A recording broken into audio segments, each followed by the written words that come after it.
This is Phil from Rvinyl, and today I'm going to show you how to smoke your lights using an Rtint bubble-free wrap.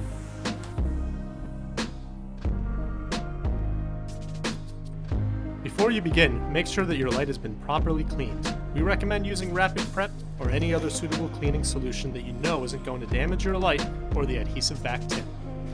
Locate the correct pattern for the light you're going to be smoking first.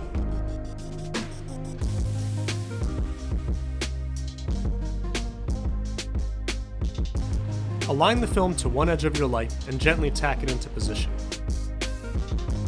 Apply the tint slowly and carefully. Avoid large sweeping motions that may wrinkle the film. If you do get a wrinkle, simply lift the film, apply a little heat, and the wrinkle should come out.